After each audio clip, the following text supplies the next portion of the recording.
Sarvopanishad Gavo Dogda Gopala Nandana Parthavatsa Sudhir Bhokta Nugdam Gitamritam Maha. All the Upanishads are like the cow. Krishna is the cowherd boy.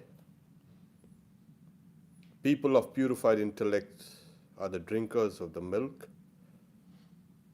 And the Gita contains the essence of the Upanishads.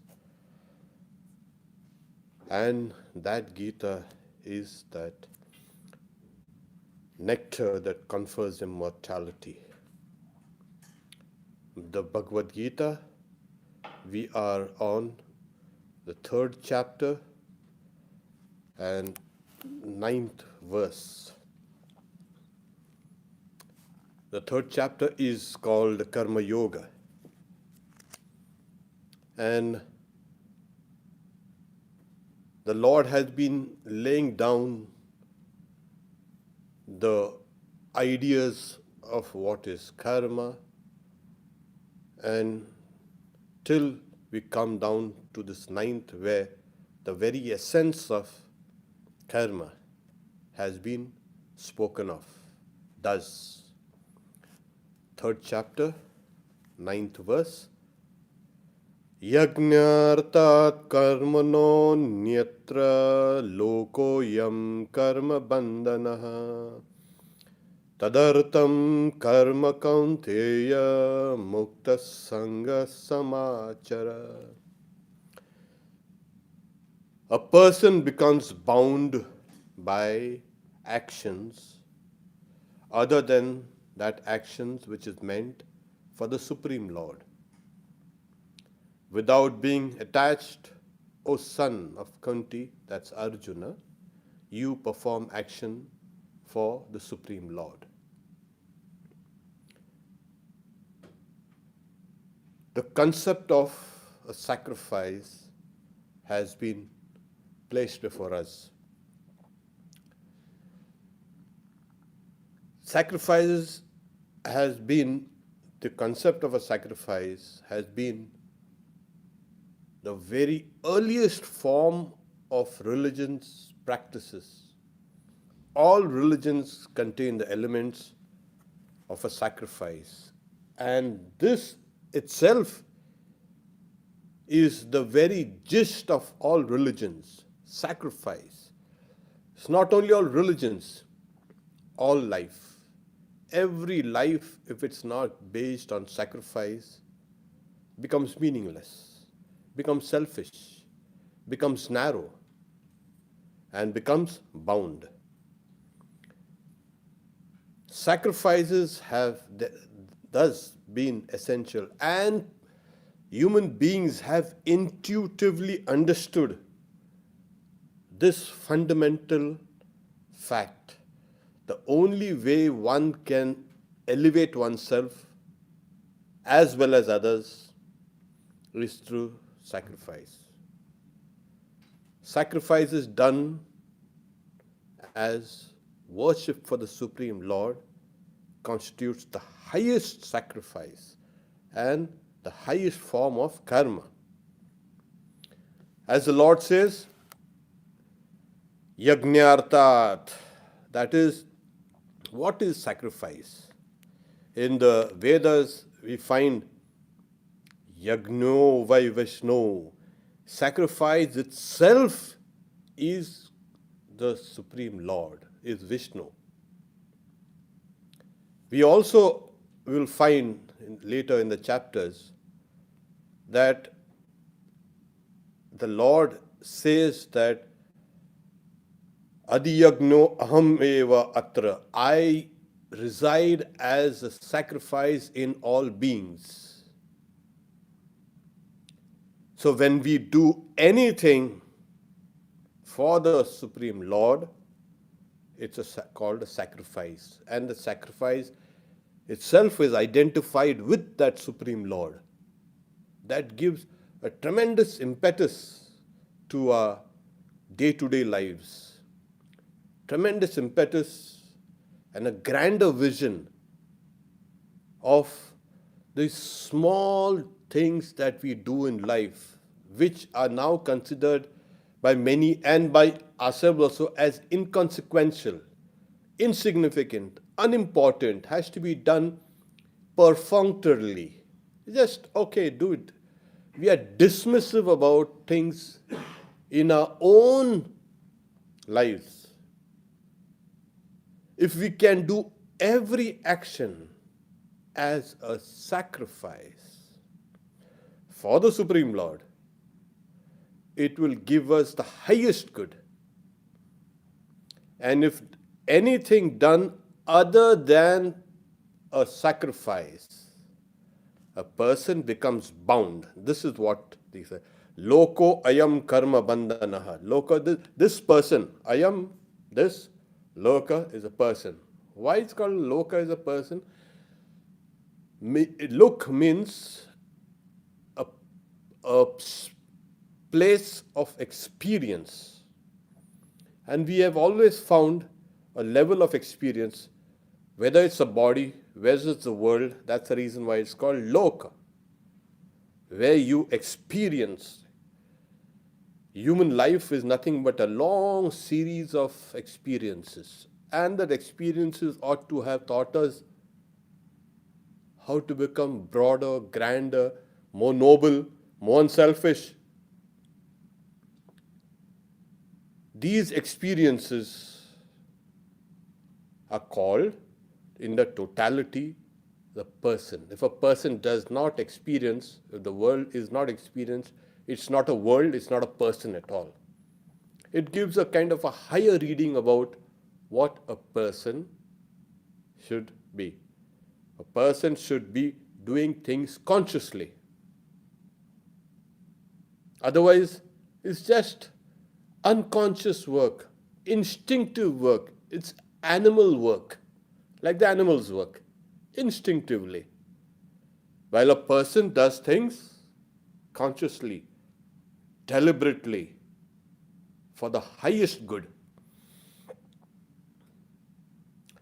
So, any karma done other than for the Lord becomes a cause of bondage. This is simple.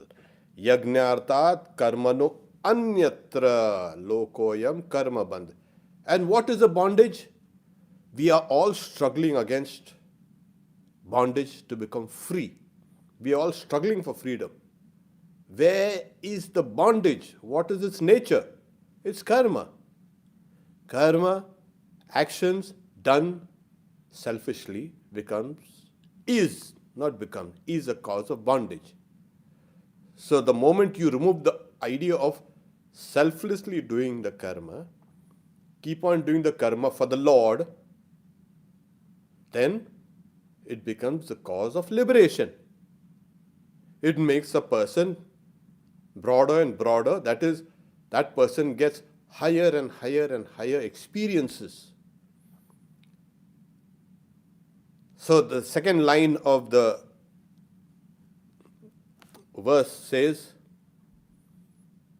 you perform all actions, all karma for that Supreme Lord. Tadartham karma. Kaunteya, it's Arjuna, is son of Kunti, is Arjuna. How do you perform it? It said, without being attached, mukta sangha. Don't be attached to the results of the karma. Do it as a sacrifice for the Lord. This is important. That's why the word mukta sangha, being free from attachment. And how does one do it in a very sloppy way? I've got to do it. Oh, yeah. No. The word is samachara. That is, do it properly. Achara, perform, samyak, correctly. And together with that precision, without being attached, you perform karma for the Lord, which becomes a sacrifice. This is one of the great themes, as I mentioned, not only in the Vedic literature, but in all religions. You've got to give up the smaller for the bigger. You've got to give up the little for the large. You've got to make your proper choices. And the more we make these proper choices, the more we are ennobled by these choices, by this work. And that's the reason why I say, do it for the Supreme Lord. The individual life is nothing but part individual and part social. Half of your personality is made up of the society, the others, the community. And the half of your personality is made up of your own personal makeup. What drives you, what motivates you, what are your likes and what are your dislikes, what are your fears. All these things that are holding you down can be transcended if you do it for the family, for the society, for the nation, for the world. Higher and higher and higher do we go. And that is the reason why we say, if you have to grow first unselfishly. Become unselfish. Become truly a large-hearted person. And this is what we have seen people who have really made a mark in society, contributed to society, done everything, whatever is good for humanity. They have been perfectly unselfish people. These are the world movers. And so we gradually grow broader and broader. Our heart becomes broader. Our minds become broader. Our experiences are not only of regarding this me and my, this genetic material cage that we have. But now we have become altruistic. Our family, our friends, our neighbors, our relatives, everyone becomes a part of my family, becomes a part of my experience, becomes a part of my being. And the highest is, do it for the Lord. Then comes the eradication of all bondages. It is as easy as that. But somewhere we are being yanked back from that noble endeavor. What about me? What about my comforts? What about my pleasure? Millions and billions have come and gone, people like you and me. The world hasn't felt their presence or their absence. Why do you have to bother about yourself so much? You think we think we are all important, but we know how important we are. We think we are indispensable. No, no one is indispensable. No one is so important that the world cannot survive without such a person. This is pure egotism. Grandiose visions of ourselves have made us clouded, made our intellect clouded. And so that's the reason why I say, if you have to do anything, walking, eating, drinking, sleeping, doing any work, do it for the Lord. This is the way. And that's the reason why these concepts of sacrifice has been brought. there are two strands in our being. One is existence, the being. We feel ourselves, yes, I am. There's another strand in our being, that is karma, action. When we think, we talk, we do anything, any movement of the mind or body is karma, work. We just can't be like jellyfish. Even the jellyfish moves, of course. Sometimes without karma, your brain will become like a jellyfish, mushy. Karma keeps us sharp, karma keeps us active, karma keeps us healthy. That's why the Holy Mother used to say that karma itself is a form of the goddess of fortune. So these two strands in our being, I exist, I know I am, and I work out that feeling of existence in the world. So these two things are not separate, but they're intertwined. They are blended finely. Existence in this phenomenal world is always associated with action, karma. You have to manifest your existence. And how do we manifest your existence? By sacrifices. Giving it the highest and highest and highest orientation. When you can become identified with that sacrifice. And that sacrifice is called Vishnu, Yagno by Vishnu. You will become identified with Vishnu. That is, you will become identified with that all-pervading existence. Because Vishnu means all-pervasiveness. So there is a huge, huge sacrifice going on. This is taken up in the next verse, the 10th verse. And here Sri Krishna, as it were, quotes the creator, the Prajapati. That is, Praja is beings, creatures, and Pati is the Lord or the Master. So, the Lord of all beings says thus. The 10th verse.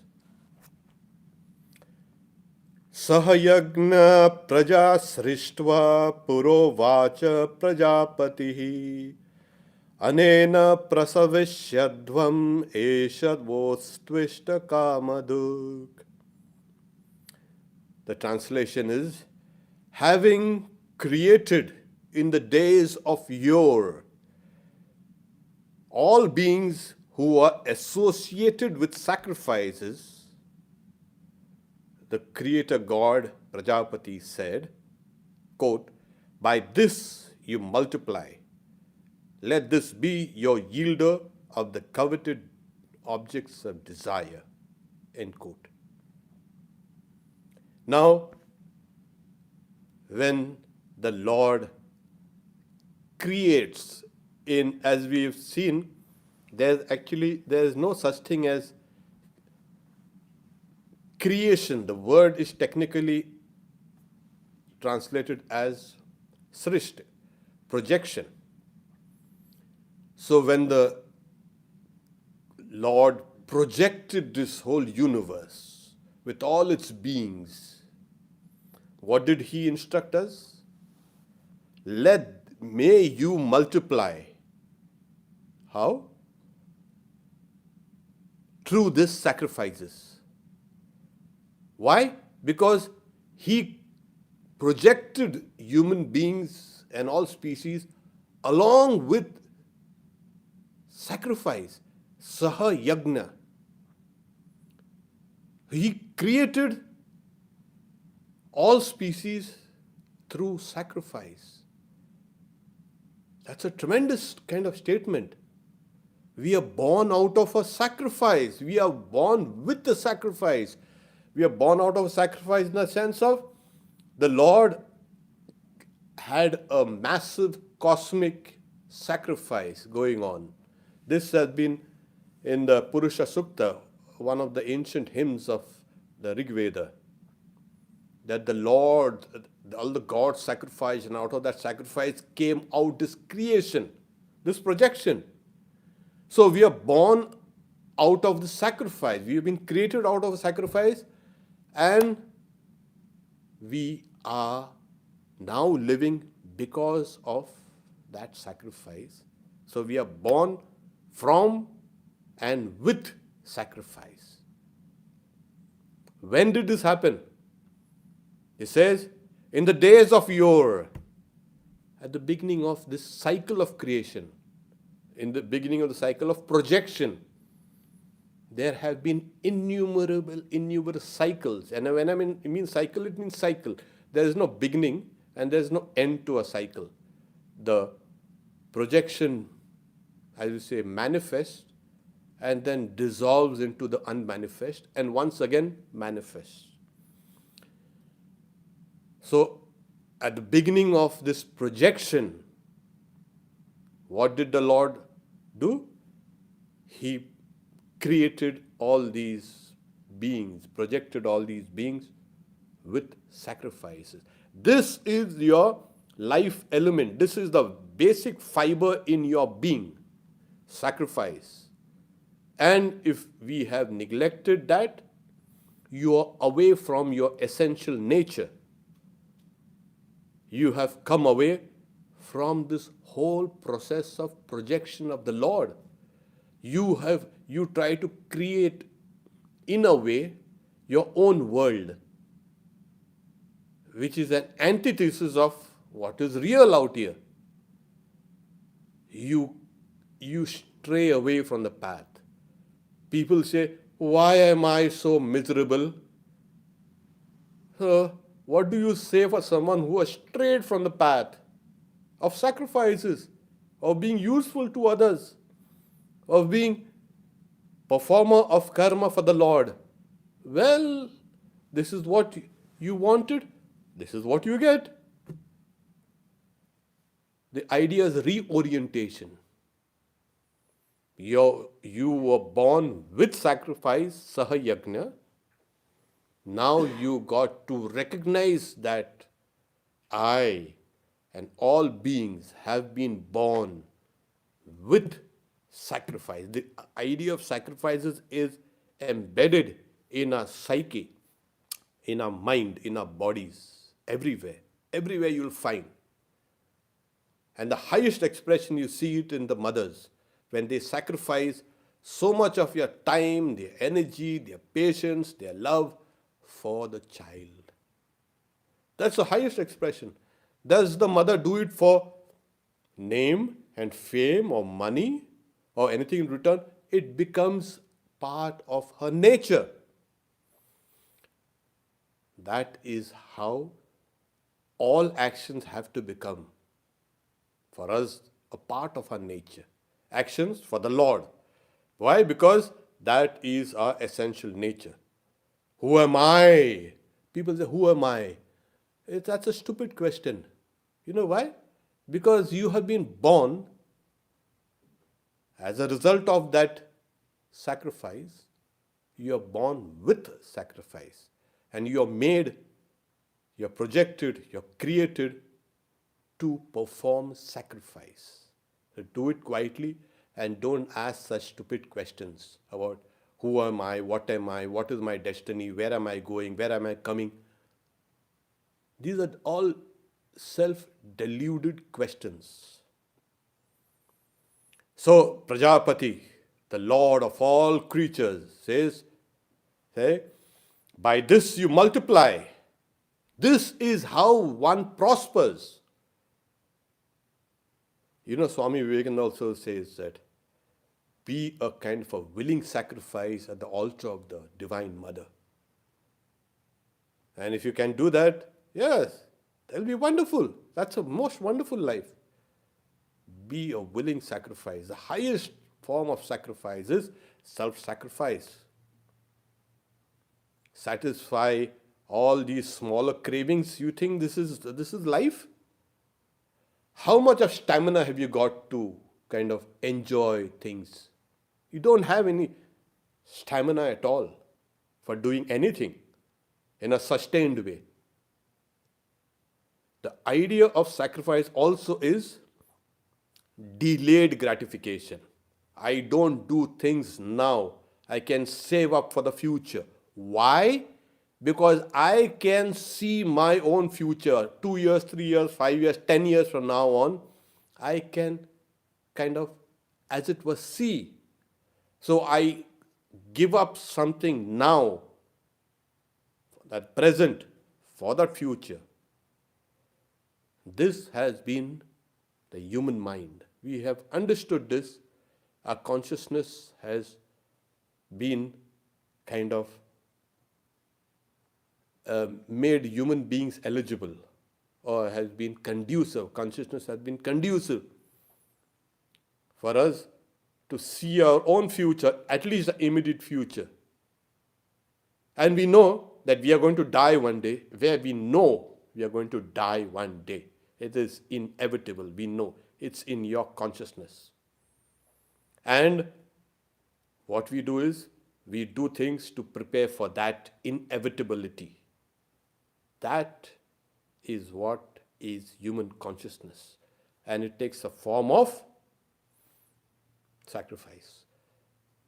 No immediate gratification. I'm not a kind of an animal who wants immediate gratification. Now, I, this is mine, that is mine.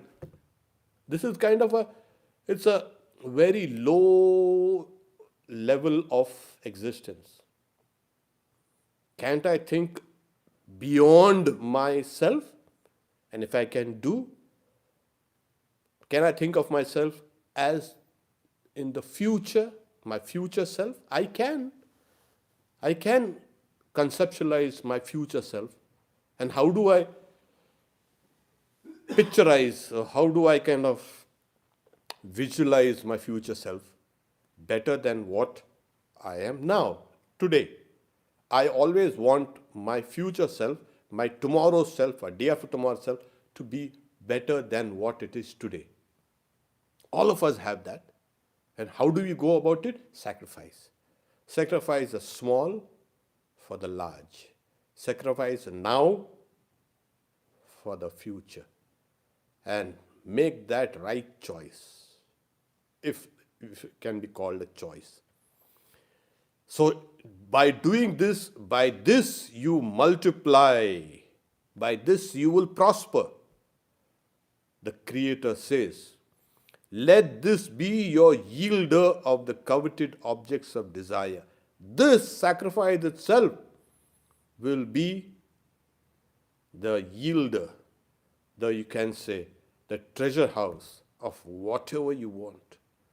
Whatever you want the highest good, you will get the highest good. You want the highest nobility, the highest prestige, the highest spirituality, the highest realization? Yes, I want it. This will yield it. This will confer. Sacrifices will confer this thing to you. So this is the way. So Prajapati says, having projected in the days of yore all beings who are associated with sacrifices. Yeah, you find this in all creation.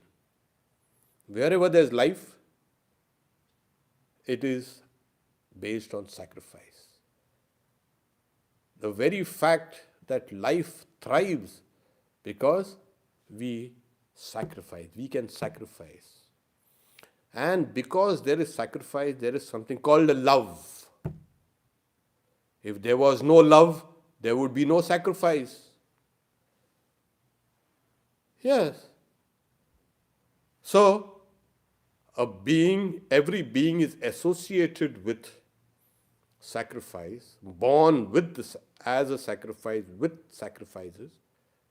That implies that being also has love. can love and will love. And only a living entity can do that. To live, to love, to sacrifice. This forms the kind of bedrock of all actions, whether they are secular or spiritual. In reality, there is no such thing as secular and spiritual actions. All actions are a way to liberation. Even the most insignificant, mundane actions can lead us to the highest goal. So sacrifices is a part of nature. Love is a part of nature. Life is us. We are living entities.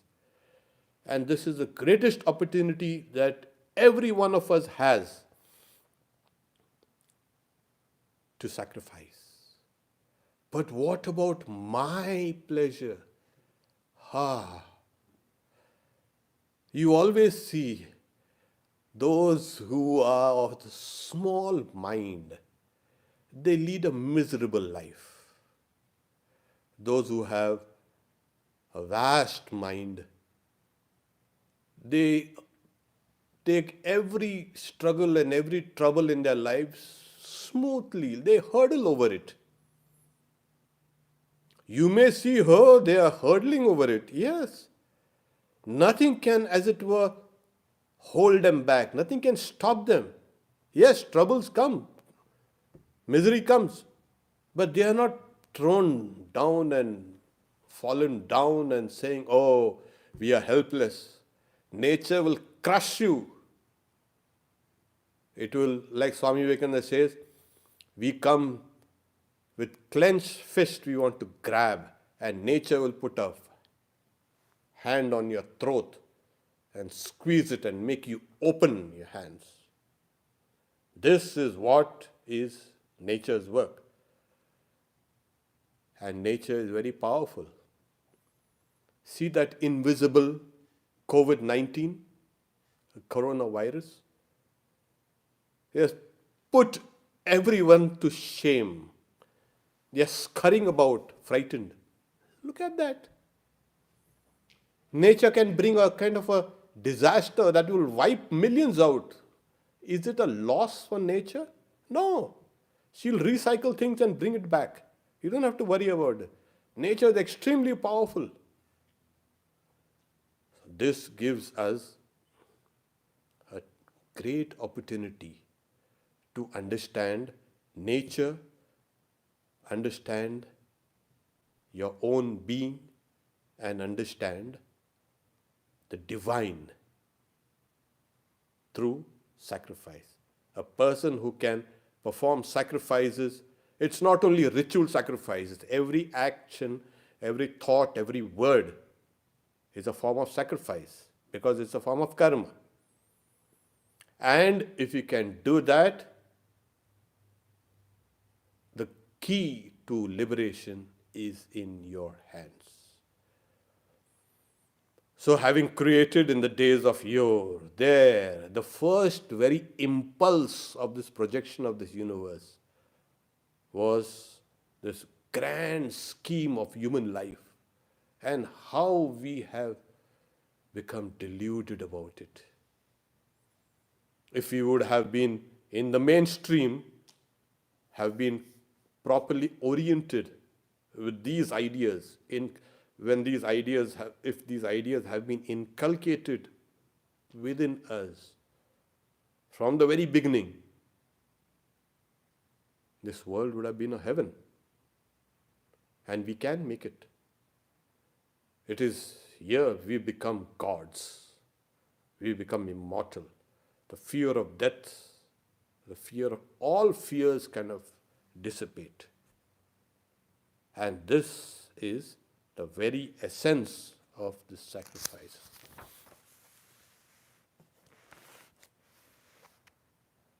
So the Creator God says, Sahayagna praja srishtva purovacha. This is the first kind of verse. And in a couple of verses, he will again expand this idea. And then the Bhagavad Gita shows the highest reach of karma and what it can attain. The 11th verse it's another grand verse. Devan bhavayata nena te deva bhavayantu vaha parasparam bhavayantaha shreya paramavapsyata. Beautiful. You nourish the gods with this sacrifice. Let those gods nourish you, nourishing each other. You shall attain the supreme good. Now, bhavayanta is to nourish. Why do the gods need to be nourished? Yeah, the gods also need to be nourished. Nourishment is not just physical. You give a person, keeps on giving him or her food and food. Yeah, he is malnourished and he needs to be nourished. Are the gods malnourished? No. Noble thoughts, devotional attitudes, ideas of divinity are the actual nourishing factors. So, in Hinduism, in Vedanta, you have numerous gods. Numerous. This whole fabric of existence works in a perfect manner, like clockwork, or better than clockwork. Where clockwork is supposed to be an old idea. It's perfect. They have the quantum clocks now. Yeah. Everything is working in such a sophisticated way. There are these divinities behind each and every phenomena. Every phenomena. Is that real? Is it true? Yes. When you say gods, it means divinity. It is speaking about this whole phenomenal existence as a divine. It's not a dull, dead, material world that we are living in. It's a conscious, blissful existence that we are living in. And every aspect in this great play of life, play of existence, this has been a very, very, very long story. So many factors are there playing on a very simple phenomena. We may try to search for a specific cause, for a specific effect, but we know from the quantum world, there are so many factors playing out, bringing out one effect, and that effect becomes a cause. This world is not defined by your philosophy. It cannot be contained within your philosophy. It will never be contained within your religion also. It will never be contained according to your logic. Nothing. This world is like a slippery eel. It will just slip out of your grasp. It will just slip out of your understanding. You will never be able to define the very essence of this world. Seems to be uncertainty, whether you call it Heisenberg's uncertainty principle or whatever. There is a kind of an element in this world which we will not be able to know correctly. You try, you'll never be able to know. It is inevitable, yes. It is indefinable. And that's the reason why In Hinduism, in Vedanta, you bring in all these gods. All these gods are nothing but manifest divinities. They are manifesting themselves, and we see that manifestation as a phenomena. This world has at its backdrop divinity. And that's the reason why. So, is it only out in the world? No, Vedanta says there are all those corresponding gods within you also. We'll come down to it when we come down to some of the Vedantic teachings. But those gods which are outside, Indra, etc., are also inside, within you. You are part of the whole. Don't try to detach yourself and say, this is me and that is the world. You are the world. Those deities, those divinities, those gods which are out there are also here. So, when you sacrifice, you nourish the gods with this. Let those gods nourish you, nourishing one another. This world helps you, you help the world. You send out thoughts of love for the world will keep on loving you. Send out hate to the world will send back hate to you in huge proportions. And everything we do is this. Whatever you throw out of yourself, spite and hatred and anger and jealousy, all these things will go out. It's not going to harm the world, don't worry. The world will throw it back to you. Yeah, this belongs to you. And this is what you're doing. So the better way is send out thoughts of sacrifice, send out thoughts of love, send out thoughts of unselfishness, and the world will give those things back to you. It's always like that. We think we are living in a bubble. Oh, this is my space. Please. He's invading my space. She is invading my space. There is no bubble here. There is no private space. It's all one. You throw something out, it will come back to you. That's the law of physical laws of nature also. Every action has an opposite and equal reaction. It's going to come back to you. It will come back to you because it belongs to you. Oh, my God. So I hated this world and I hated that and I criticized this. Well, it will come back to you. Inevitability. Yet there is an element in this world which we do not really understand it correctly. And that is what makes life and existence and everything interesting. If everything was perfectly delineated, perfectly described, perfectly clear, life would be meaningless. It will be kind of drab. It will be monotonous. There is always that element of uncertainty. What? So things come to you, and if you're going to send something good, send something good. So you nourish all these divinities, this world, through your love, through your unselfishness, through your nobility, through your prayers, and the world will send it back to you, even in a larger quantity. So that's why you nourish the gods. The gods are here and the gods are there with this. The moment you bring in divinity, here you can be sure that these divinities respond.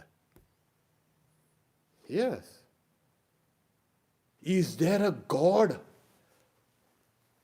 A whole life you did nothing but thought about yourself, and suddenly, is there a God? Why is this? Why am I so miserable? You never did anything for the gods. And the gods have kind of washed their hands of you. Now here you are. Do something for the gods, and the gods will do something for you. A person who's spiritual never asks this question, what is the meaning of life? What is the meaning of existence? Why am I miserable? That person does not be miserable. The person is happy. Because the gods are nourishing that person, and the person is nourishing the gods back. Once again, it's a kind of parasparam bhava. It's a parasparam bhava. By nourishing each other, the supreme good is attained. You shall attain the supreme good. Param Shreyam Avapsyata. So Devan, the word Deva is God's. The word Deva also in Vedanta is the shining one, that which is light. And we know what is light. Light means knowledge. It is illumination. So here we have these gods, Dhyotana Deva. That's right. Dhyotana, Dhyulok. That's the world of light. So we have this individual who is born with sacrifice at the beginning of time, is instructed by the Creator, by Prajapati. This will yield you your coveted desires. This will yield everything. You do this. And then what do? You worship the gods, and the gods will nourish you. As simple as that. It's so clear. The whole thing has been open. This is the gist of Karma Yoga. This is the gist of all worship. All worship is this sacrifice. So what happens? When you sacrifice to the gods and the gods nourish you, and both the gods and you, the universe and you becomes better and better and better. Oh, really? Yes. There is a power there within you that you can make this world a better place. We have been grabbing for too long, and we've made this place a miserable place. Most of the people, you ask them, how is life? Oh yes, I'm fine. That's a kind of a word. Just kind of, it's a reflex kind of, oh, I'm fine. You probe a little and then you understand how fine they are. Life is basically suffering. Sarvam dukkham dukkham, as Buddha says. It's basically suffering, it's struggle. It's this is this the plan of the universe? Suffering? Misery? Trouble? Pain? No. The plan of the universe is this. Somewhere you've missed your footings, you've slipped. And that's the reason why we say, when you worship, nourish the gods will nourish you. You become one with this world. And when you become one with this world, you synchronize everything, your thoughts, words, actions, with the world. You become the world. That is, you become vast. You are no longer interested in my joys, my pleasure, my space, my stuff, my objects of desires. That my has gone away. You become identified with nature, you become identified with the universe, you become identified with those divinities behind every phenomena of the universe, and this is how you attain the supreme good. You shall attain the supreme good. There it is. What more do you want? No, maybe I would want think about myself. Think about yourself. You are the universe now. You have become identified with the gods. And this is what you are. You have become immortal. We stop here for now, for today. Next Thursday, once again, we take this Gita class. We'll start from the verse 12, third chapter. And we will continue these classes, this Thursday Gita class, as long as there is a stay-at-home order and lockdown and don't go out. Please be careful about social distancing. We are with you. We pray every morning for all of us, for all the people in the world, by chanting what we call is the Chandi. Those hymns in the Chandi, the hymns for the Divine Mother, are extremely, extremely powerful and beneficial. Om Shanti Shanti Shanti Harihi Om Tat Sat Shri Ramakrishna Arpanamastu.